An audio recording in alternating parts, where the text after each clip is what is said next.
Buong Davao Region at Sorsogon, kabilang na ilang bahagi ng Caraga, makakaranas ng mga moderate and heavy rain showers dulot ng surface trough na lumapit na simula pa noong isang araw. Southern Visayas at Eastern Visayas makakaranas din ng mostly cloudy ang ngayong maghapon dahil po sa pumumuho ng malawakang surface trough sa bahagi ng Mindanao area. Pero the rest ng bansa magiging gloomy pa rin, partly cloudy at mga isolated na light to drizzle rain showers. Amihan patuloy pa rin na iiral sa buong bahagi ng Luzon na magpapalamig this weekend hanggang this coming weekdays. Inaasang solar flare hindi po nangyari sa nakalipas na 3 araw. So mananatili ang normal progress bagamat may mga geomagnetic field na medyo lilihis na sa Earth sa mga susunod na araw.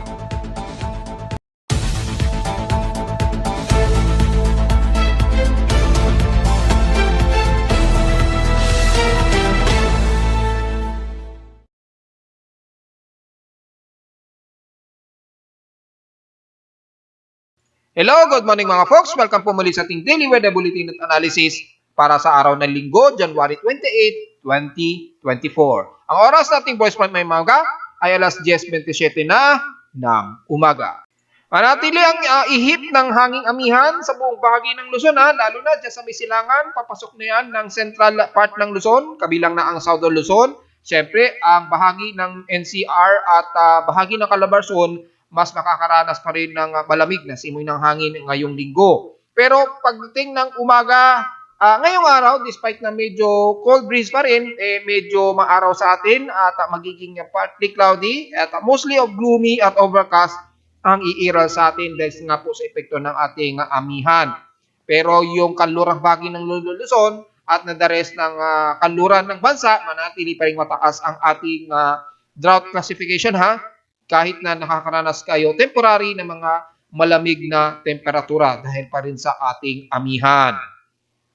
So sa ating current condition, sa overcast po, gloomy, klaro at partly cloudy to mostly cloudy. Ang umiiral dito sa amin sa Caloocan. Sa ngayon, medyo maaraw. Kung titingnan niyo sa ating live CCTV snapshots, medyo gloomy pa rin talaga at overcast ang umiiral dito sa amin sa Caloocan. So asahan yan sa iba't ibang bahagi ng Metro Manila. Well, okay na yan para magiging katamtaman ng magiging panahon natin.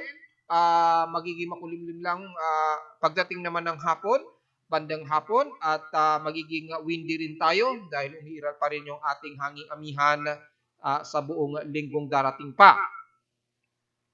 Sa ating lowest temperature na nitala kaninang 6:09 AM dito sa amin sa Caloocan, nakapagtala kami ng lowest of 22.6 degrees Celsius. Kapon nakapagtala kami ng medyo comfortable na temperatura, may tuturing na highest temperature na sa amin ito, kapon ito ng hapon, mga nasa 29.2 degrees Celsius, kapon ito ng 1:03 PM. Ibig sabihin, wala rin tayong magiging komento pa rin sa ating heat index dahil napakababa ang aming naitalang init pandama na nasa 32.2 degrees Celsius lamang ang heat index. So very comfortable yan na maituturing sa amin sa Caloocan. Natural, kung itatabi natin sa iba't ibang weather station si Pag-asa, sa data feed natin sa ating webpage ay wala rin umabot sa danger level ang kanilang heat index according dito. So mukhang magdamagan at naging maganda ang init pandama natin sa buong bansa sa mga nakalipas na 3 at 4 na araw.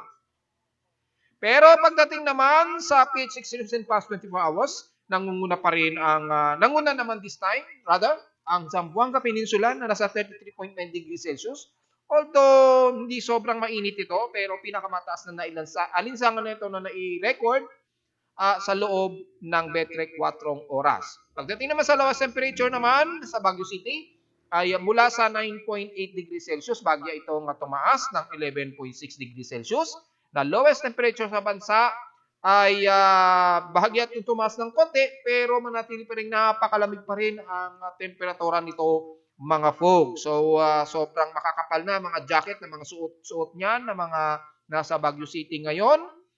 Pagdating naman sa inulan ng Kasiguran Aurora, at least mga ilang light rain showers na inulan sa kanila to moderate, umabot sa 12 millimeters ang total rainfall. So dahil wala namang naging pag-ulan sa amin sa Caloocan, diretso agad tayo sa ating outside humidity na nasa 68% na partially dry pa rin kami dito sa Caloocan. So asahan yan sa iba't ibang bahagi ng Metro Manila. At bumababa ito ng 2% since last hour. So manatiling mataas ang ating isobars o barometric pressure dahil pa rin sa epekto ng dry cold air ng amihan. Umabot sa 1,020 hectopascals pa rin ang napakataas na atmospheric pressure dito sa amin sa Caloocan. So asahan sa buong Luzon o Northern Luzon lalo na ay mas mataas pa na atmospheric pressure ang mararanasan mga folks. Sa ating high tide and low tide status, may 13 hours and 10 minutes pa itong maximum high tide. Ibig sabihin lamang manatiling maghapon ay medyo mababa pa rin ang level ng karagatan sa pampang ng Manila Bay. So layo-layo po muna kayo sa may bandang Bataan pa rin o West Philippine Sea para sa mga gustong mangisda ngayong araw. Ingat na lamang at kumari sa mga malilit na mangingisda, restrain muna pa rin kayo na lumayag sa lalo na sa kalurang baybayin ng bansa dahil nanatiling delikado ang pumalaot at matataas ang alon na maaari pang umabot ng 1.25 to 2.5 meters ang taas ng alon. Wala tayong komento sa air quality so far. Maganda ang ating air concentration ngayong araw, ngayong umaga. Hopefully maghapon hindi tumaas yan kahit man lang mag-moderate.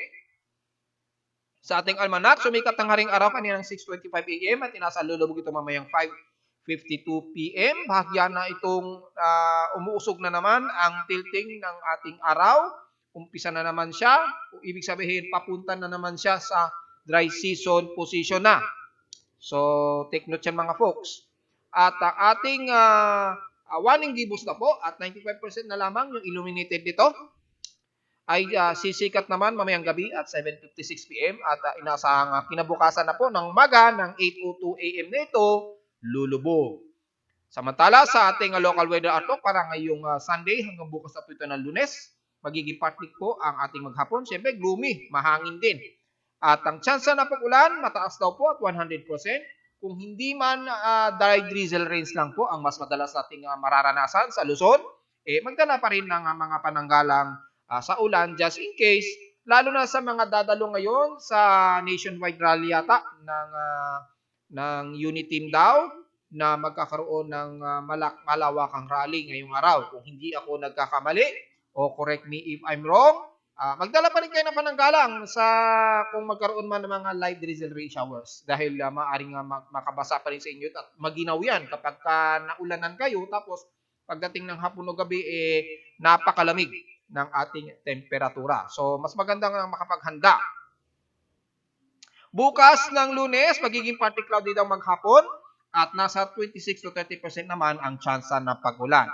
Today, highest and lowest temperature expected natin ay nasa 27 to 30 degrees Celsius ang highest at lowest temperature naman maglalaro sa 22 to 23 degrees Celsius. Samantala sa ating space weather observation, kung natatandaan ninyo 4 days ago o 5 days ago, nag-report tayo na may forecast na posibleng mayroon tayong mararanasan na geomagnetic activity.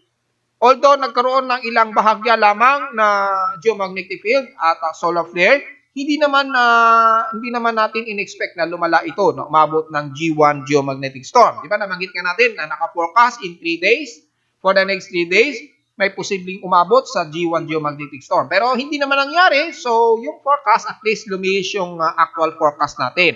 At hindi nangyari yung possible R1 o R2 o radio blackout expectation natin. Umabot pa nga ng 65% yung posibleng radio blackout.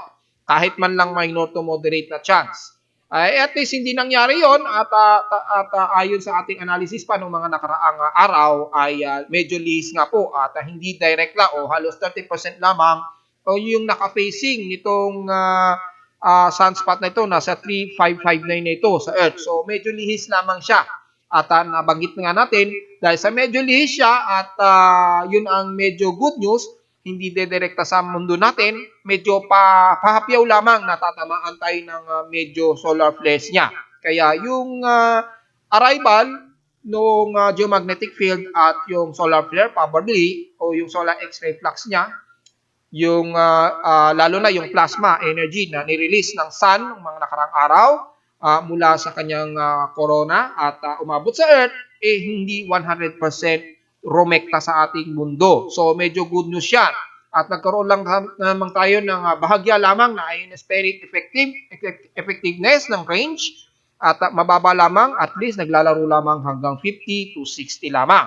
So medyo good news na rin at hindi naging malaking significant impact at nakita naman natin yung ating magnetometer hindi masyado nag-bounce back o hindi masyado siya na-push ng husto yung HD component lalo na nung kanyang D component. Malalaman kasi natin kung malakas ang impact kapag yung D component nito masyadong na-push through.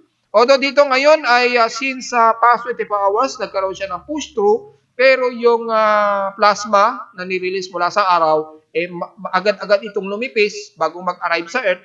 So bahagya lamang ito tumawa. At least umabot lamang yung geomagnetic field sa atin, mga approximate mga hanggang 3 kp index of 3 lamang ang inabot. Yung KP4 index, medyo saglit lang. Parang pumitik lamang ng saglit yung ating solar flare na tumama sa Earth ng mga nakarang araw. At hindi naman ito tumagal. At least naglaro lamang sa R1 yung solar X-ray flux na tumama sa ating magnetosphere. So, yun na rin ang good news yan mga folks. And sa ngayon, for the next 3 days, 2 to 3 days, wala naman tayong magiging malalang activity so far. Base sa forecast, hanggang maximum of 3.0 o magiging bahagyang aktibo lamang yung geomagnetic field. Pero more than that, so far, in the next 3 days, hanggang January 30, wala naman tayong nakikitaan.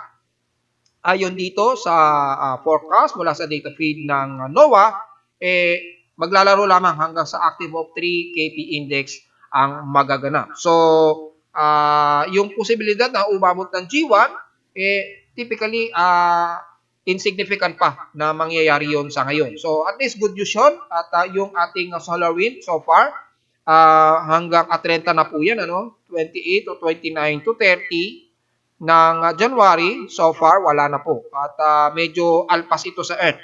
At yung direct hit ng ilang solar flare, at lalo na yung plasma mula sa nirelease ng araw, malayo na po at sobrang layo na niya at 12 o'clock position. Kung titingnan natin sa Earth, masyadong mataas na yung yung wave na ito, masyadong tilting. So hindi siya masyado direkta sa Earth dahil nga po masyado ng malayo yung facing ng sunspots o yung solar sunspots. Ayan So yung toward siya sa Earth masyado ng lihis. Ayan yung C3559 yung sunspots. Sa ngayon, yung sunspots number natin at 52. So bahagyang maliit na siya. Hindi na siya malaki yung facing nito sa Earth. Kaya yung sunspot number natin nakatutok sa ating telescopic mula sa probe, maliit na lamang. So yung measurement niya, maliit na rin. At 52 na lamang yung daily sunspot natin simula pa kahapon. So yung record nito is kahapon. Pero sa oras natin sa Pilipinas, ngayong araw na yan. Dahil nga po naka-universal time coordinates kasi yan. So nasa 52 lamang yung ating sunspot number. So medyo good news tayo this coming week na wala tayong expectancy na malakas na arrival ng solar flare. Sa ulat lindol, since napaka-detail na po ng ating monitoring sa earthquake natin, lalo na sa Pilipinas at sa ibang bahagi ng mundo, at kaya na natin mag-report ng mga ilang detalye araw-araw dahil nare-record na natin ang bawat recordings ng earthquake at mula siyempre yung data feed kay PBOX. Since past kaninang 12 ng madaling araw ay at least isa pa lang ang umabot sa magnitude 4 na mahigit pa ang naging paglindol sa atin. Since kaninang 12 o'clock AM ito ay nasa bandang Sarangani sa may Davao Occidental. Ayan, ito yung so far ang mas mataas at mas mataas na level ng lindol na naitala ngayong araw. So far wala namang naitala na more than magnitude 4. At iisa pa lamang ang nai-record so far. So, medyo good news. And the rest, mabababa lamang mula magnitude 1 to magnitude 3 lamang ang sa ngayon ang nai-record mula sa data feed ni PBOX. So, dito lamang sa may bandang Davao Occidental, nagkaroon ng magnitude 4.2, yung epicenter depth at 165 km. Oras ito kaninang 2:29 AM. So, ito pa lamang ang pinakamataas na naitala na malakas na lindol ngayong araw ng January 28, 2024 so far. Hopefully, maghapon, walang umabot pa ng mas mataas pa dyan. At kung titingnan naman natin sa historical earthquakes natin, kung ilan na ang total na paglindol ngayong buong January hanggang ngayong araw ng January 28, 2024. At kaya na nating ma-monitor yan. At ayon sa ating earthquake monitoring, ang total earthquakes na ngayon natin, kung susukatin natin ay nasa 231 na po ang total earthquakes. Noong nakaraang lumindol sa may bandang dyan sa may bandang lawag, di ba? Nasa 214 lamang ang inabot. Ngayon, mula magnitude 2.0 pataas, ay nakatotal na tayo ng 231 na lindol. Magnitude 2.0 to 4.0, nasa total of 222. Yung magnitude 4.0 to 5.0 ay siyam lamang. At so far, good news, wala pa naman tayong naitala na magnitude 5.0 pataas. At hanggang magnitude 4.0 pataas pa lamang ang meron tayong na-record. At least mga 9 yun. Medyo good news yun dahil wala tayong naitatala pa na medyo malakas-lakas pa na hihigit sa magnitude 5 o exactly magnitude 5.0 pataas ang naitala ngayong buong January. Hopefully, wala na tanang umabot na ganyang kalakas. At base na rin sa ating monthly monitoring and annual, kaya na nating ma-monitor yan. So, bawat araw, nalalaman natin kung ilan ang nadadagdagan sa mga total na paglindol sa bansa. Dahil kayang-kaya na natin itong namomonitor, kaya meron tayong na-report na statuses ng ganap na mga paglindol sa bansa. Well, diretso agad tayo sa ating ginagamit na satellite imagery para sa lagi ng panahon ngayong araw. Unahin muna natin ang katimugang bahagi ng bansa kung saan ay mas inuulan ngayon. Diyan sa bahagi ng Davao Region, Sorsogon, and the rest ng Compostela Valley. Siyempre, damay na rin ang Surigao del Sur and the rest ng Northern Mindanao na magiging mas maulap at asahan ang mga kalat-kalat na pag-ulan. Lalo na sa bahagi ng Davao Region at Sorsogon, diyan sa may General Santos City, diyan sa kaduluduluhan ng General Santos City. Siyempre, damay na rin ang Sarangani and the rest ng Davao del Sur, Davao del Norte, Davao del Oro at the rest ng Compostela Valley. Kung gagamitan natin ng Himawari 8 para sa malapitan, ay buong Davao Region makakaranas po ng moderate and heavy rain showers ngayong araw. So ingat po sa posibleng mga pagbaha at huwag naman sana mangyari na naman ang pag-uho ng lupa just in case. Kung maaari lumakas na mga pagbuhos ng ulan dyan, lalo na sa bahagi ng parte ng Davao Region at Sorsogon, mag-reserve po tayo at maaaring makipag-coordinate tayo sa ating local government agencies natin. Kaysa magkaroon ng mga matinding pagbaha at magkaroon na naman ng problema sa pagbaha sa Davao Region area. Buong bahagi na yan mula dyan sa bahagi ng General Santos, Coronadal, Santa Cruz, Kidapawan, kung isa-isahin natin, Davao City, syempre damay na, Panutukan, Katiin, Trento, hanggang San Francisco and the rest ng Northern Mindanao area. Sa ngayon, magiging scattered rain showers muna ang iral, pero maya-maya ay expected na rin ang mga ilang moderate and some heavy rain showers ng mga taga Surigao, Surigao del Sur, Agusan del Norte at Agusan del Sur at Lanao del Norte. Damay na rin yan. And the rest ng BARMM, magiging maulap na rin at scattered rain showers na rin. Expected na rin ng hapon ang mga posible pang mga moderate and heavy rain showers ngayong maghapon. Siyempre, damay na ang buong Cagayan de Oro. So, despite na mainit at humid sa Zamboanga Peninsula at pinakamataas pa rin ang temperatura, asahan pa rin makakaranas na kayo ng mga kalat-kalat na pag-ulan na may ilang pagkilat at pagkulog, lalo na ng mga taga Zamboanga del Sur rather.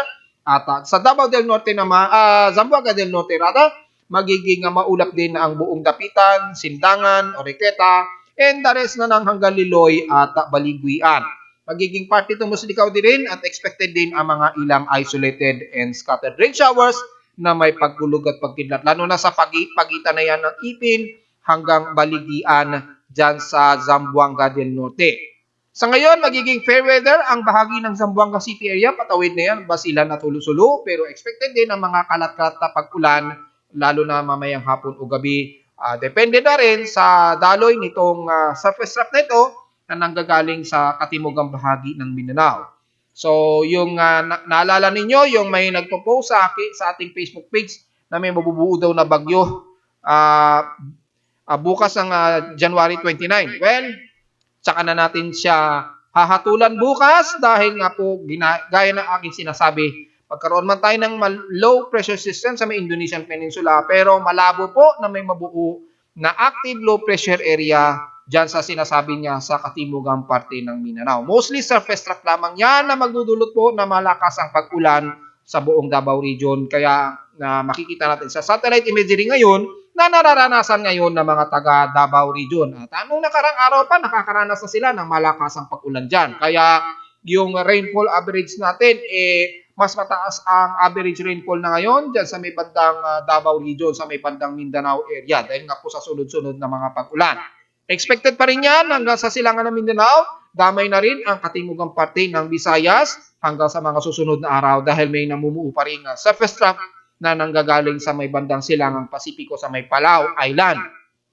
So expected na magiging mostly cloudy ang buong bahagi ng katimugan ng Visayas, damay na ang Cebu, Bohol, southern part ng Leyte, the rest ng southern part ng Samar at depende sa daloy ng surface trough na yan hanggang sa hilagang parte ng Visayas, makakaranas ng partly to mostly cloudy at asahan din ang mga kalat-kalat na pag-ulan na may ilang pagkilat at pagkulog ang buong bahagi ng Eastern Central Visayas. Pero pagdating sa may kalurang bahagi ng Visayas, despite na magiging partly cloudy, pero medyo fair weather tayo dyan sa may bandang San Jose de Bonifacio sa Panay Island hanggang San Joaquin, sa Negros Region naman, sa may Sipalay, Bayawan at Kabangkalan at ilang parte dyan sa may Bacolod. Pero asahan sa maghapon na ang mga partly to mostly cloudy at isolated scattered rain showers, mga folks. Mataas ang naka-forecast dyan, nasa 65 to 70% ang forecast na uulanin daw dyan. So maganda na rin na maghanda sa anumang pag-ulan, lalo na sa hapon o sa gabi. Pagdating naman sa bahagi ng Southern Luzon,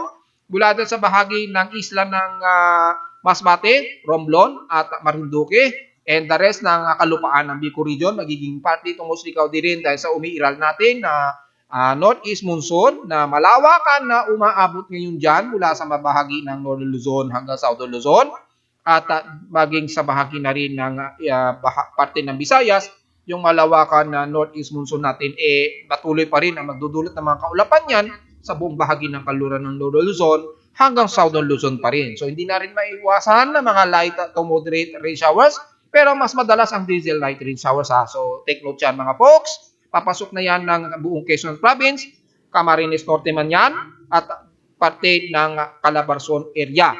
Siyempre sa Mimaropa ay magiging mas maalinsangan, bahagyang mas maalinsangan sa kanila.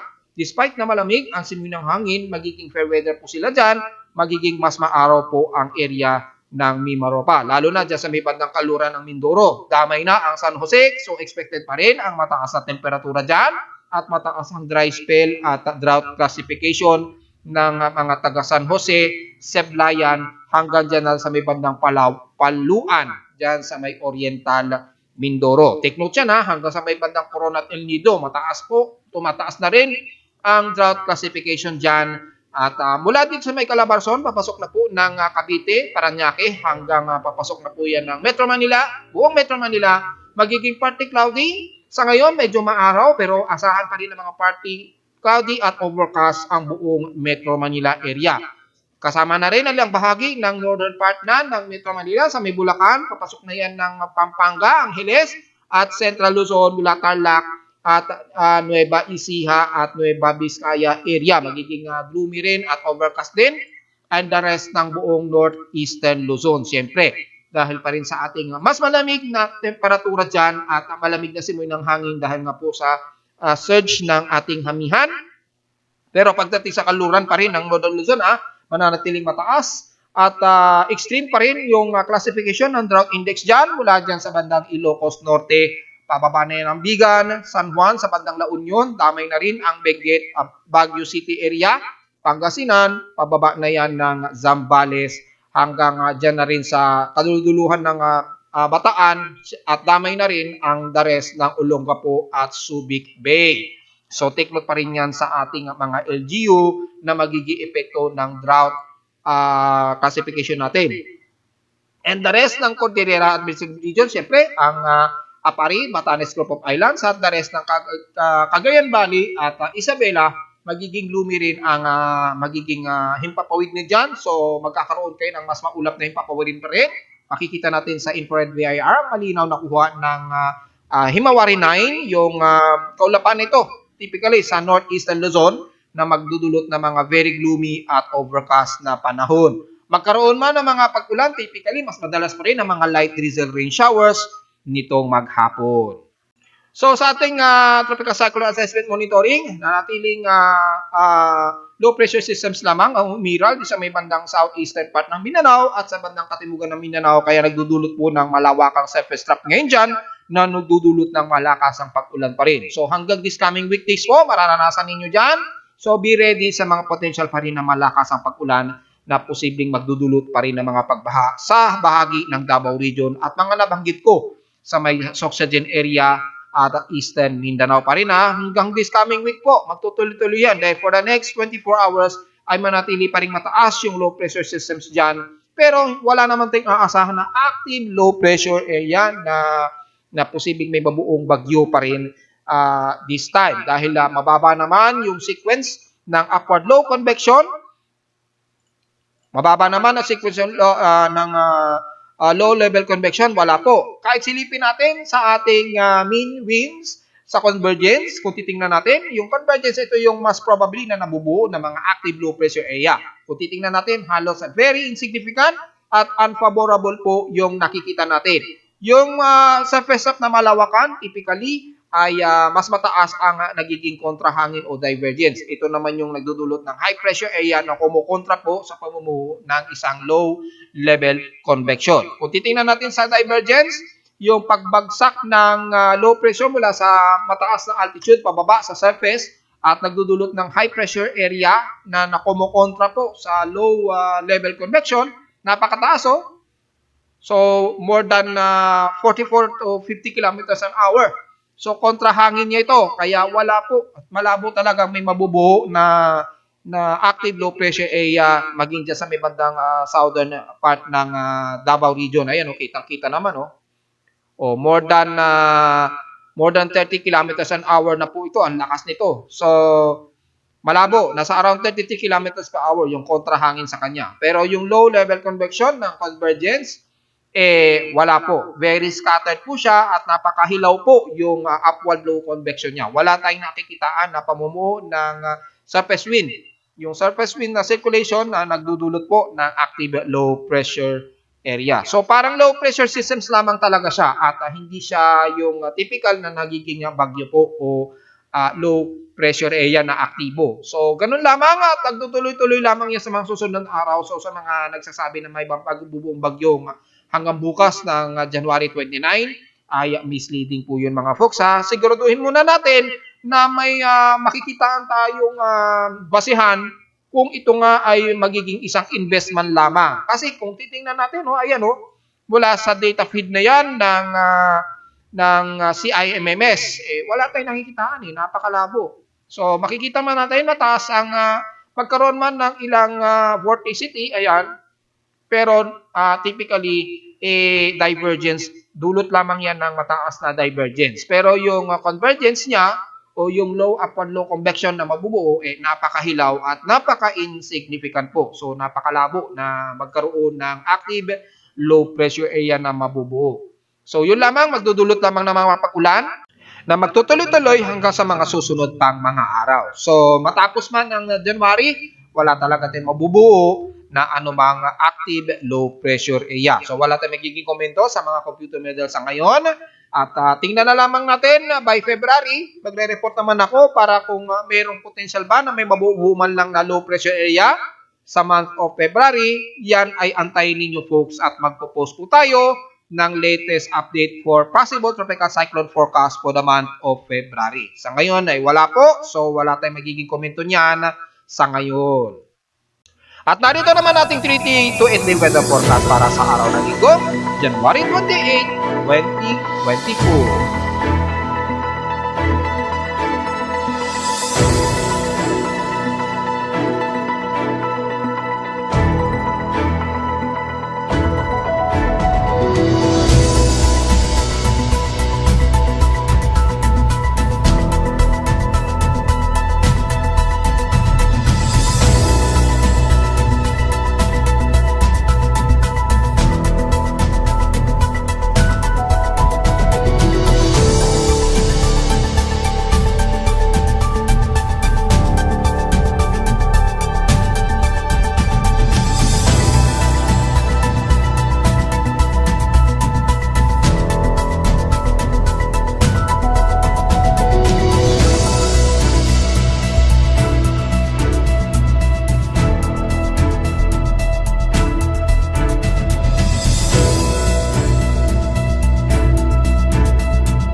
hanggang dito na lang po ating daily weather bulletin at analysis para sa araw ng linggo, January 28, 2024. Huwag po kalilimutan na mag-like, share, subscribe po sa ating YouTube channel at visit lamang sa ating website anytime na www.primoweather.com para sa gusto niyo malaman na hindi natin na-report ngayong umaga. Makikita naman ng lahat yan sa aking webpage. Paki-like, share, subscribe na rin sa ating YouTube channel at pasuyo na lamang po para sa at least makapagbigay man lang tayo. Although naiintindihan ko na mahaba-haba ako mag-report, hindi gaya ng mga iba na nagre-report mga hanggang 4 to 5 minutes lamang ang pinakamahabang oras. Kaya yung paglawak ng coverage ng aking YouTube channel ay talagang mababa dahil napakahaba po talaga ng aking report. Sinadya ko yan dahil gusto ko talaga na makapag-report ng mas detalye at sa mga kababayan natin at sa ibang bahagi, kung gusto nyo malaman ang pinakadetalye, pwede nyo na lamang sundin ang aking YouTube channel. Hindi naman ako umaasa na may maraming magsasubscribe dahil may mga Pinoy tayo na ayaw ng masyadong mahaba ang report. Pero sa mga kababayan natin na gusto mga pinakadetalye ang report, nagpapasalamat po ako sa inyong pagtangkilik mga folks. Just in case, pwede naman kayo tumingin sa iba na gusto nyo maikli lamang ang report. Pero kung gusto niyo ng mas detalye, pwede nyo subaybayin ang aking YouTube channel. So, yun lamang po ang ating report at bukod sa mga data feeds mula sa aking weather station na gusto nyo makita kung gusto nyo saglitan at sa mga data feeds mula sa iba't ibang mga weather agencies. Maraming salamat po mga folks at magandang araw po sa ating lahat.